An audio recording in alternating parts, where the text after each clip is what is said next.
Benicia is a city of approximately 28,000 people located in the Bay Area of Northern California. It is situated along the Carquinez Straits. As of 2008, nearly 400 citizens in Benicia have been trained in Community Emergency Response Training, which we call BERT, Benicia Emergency Response Teams. The first quarter drill focuses on a disaster scenario, communications protocols and radio use, disaster size-up and reporting. In an actual emergency, we would also do search and rescue, triage, and emergency medicine.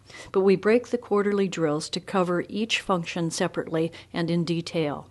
In the case of a disaster emergency, BERT members are self-activating. After securing our homes and families, we report to our designated Neighborhood Command Center staging area. Each designated staging area has a cache box that has basic supplies, such as walkie-talkie radios, disaster reporting forms, clipboards, maps of the local area, and other materials. For our drill, we established 8 stations to process BERT members and spontaneous unaffiliated volunteers. Good morning. We're Team Table here of the assessment of Shannon Court today, and I'm John and this is Jim. And our main role is to do team assignment and basic overview and assessment for the teams as they come in and register for today's activity. Anything further, Jim? No, we tell them where to go and what to do. Stations 1 and 8 were co-located and handled intake, registration of SUVs, and deployment of teams once they had received their station training. Okay, so for purposes of the drill, what we're doing at this workstation is we're logging in the teams, giving them a handy-talkie radio or a walkie-talkie radio, and the radio protocol for today, making sure they understand what channel and sub-channel they'll be broadcasting on, giving them a little orientation on how to use the unit, along with directions that once they reach their search area, they need to call back in, identify themselves, indicate they're ready to start their search. They will then do their building assessments and then report back to the command center when they're ready to return after completing their building assessments. That way we can keep a track of who's in the field, who's busy doing building searches, and who's ready to come on back to the command center. So where do you stand now? You got all your teams out? We have 5 teams. I have 5 teams that are out. I've heard back from 2 of them telling me they're beginning their building assessments. I haven't heard from the other 3. If I don't hear in a few minutes, I'll call to make sure they're out in the field. Teams total. I have 5 teams also, and I've heard back from 4 of them.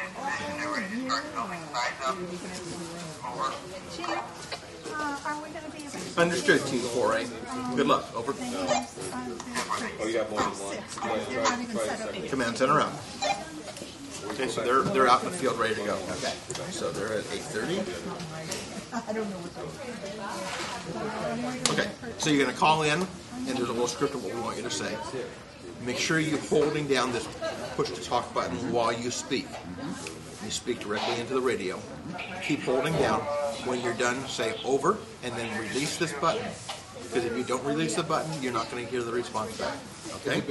So you're going to acknowledge, identify who you are, wait for acknowledgement from the command center, identify, as I said, somebody's using a little call button. You're going to announce where you are, what you're starting to do. You're going to acknowledgement back. Do your work. Make notation of all the building assessments on the forms. When you're done, contact the command center again, indicate you're ready to come back. Okay? Are you with this team? No, turn the radio on. The team that's out there behind you. You'll be here soon. Oh, you've already started. Move on to the next workstation. Hi, Ron. Good luck. Hi. Oh, I just am not getting to the command center, so I was just checking. It may have been because we're behind the hill. I'm doing the size up of the buildings, and here we're not doing search and rescue. We're just going by the pictures that we have in our packet to simulate the house that we're standing in front of, and we're going to size up the building according to that building.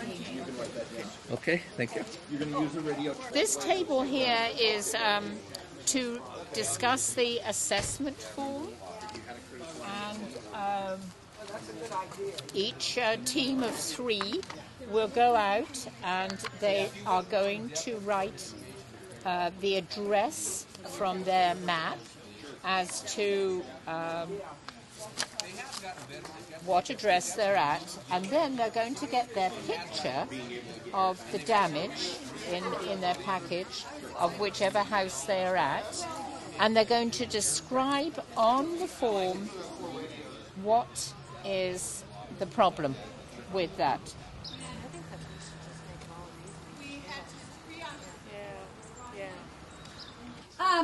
Yes, this is like the emergency medical station, and some of the neighbors here actually had a problem. And so what we had to do was bring them to this location so that, and did the triage to figure out how serious they were as far as their injuries. We found the young boy had a problem. He was confused, and so we tried to treat him for shock.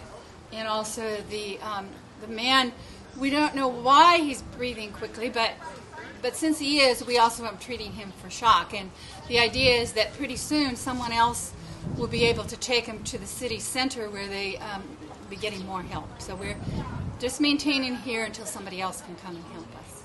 Okay, thank you. And there the delay. If somebody isn't so seriously hurt, we take them up to this next driveway, and there's going to be another group helping them.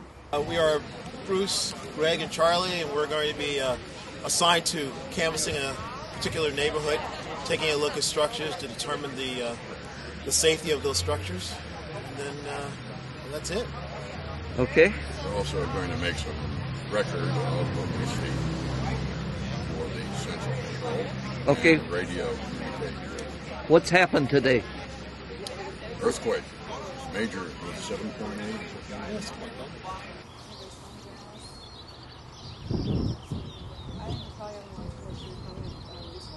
Found some houses that were damaged, some badly damaged, some water leaks, some electrical power down, some places on fire, lost pets, hurt people. Good road access, except for that first one. But you still need to be right.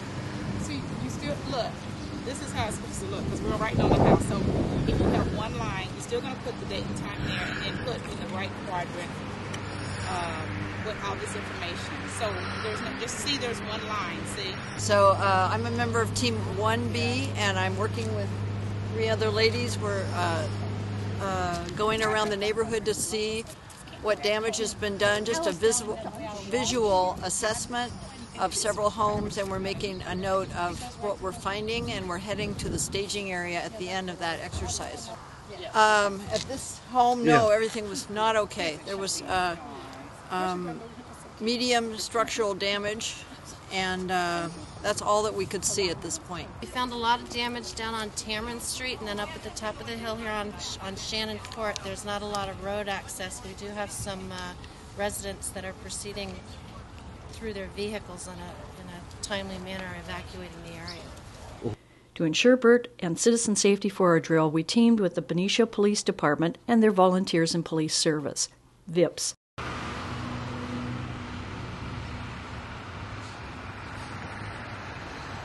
We can support we just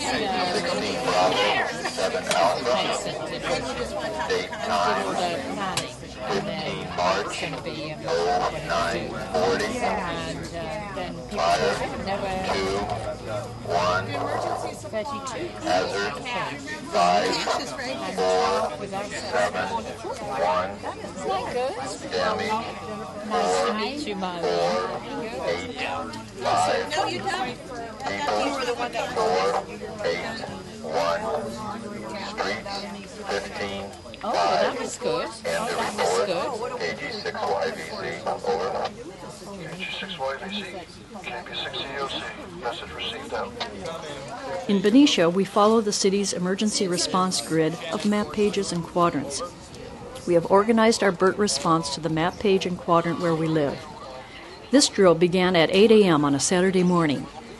10 BERT teams had been all assigned, trained, and deployed by 8:40 a.m., and by 10:15 a.m. the entire map page and quadrant had been walked, assessed, and the information collated and transmitted by Benicia Amateur Radio Club members from the Neighborhood Command Center staging area to the fire station's Emergency Operations Center radio room, which was also staffed by ham radio volunteers.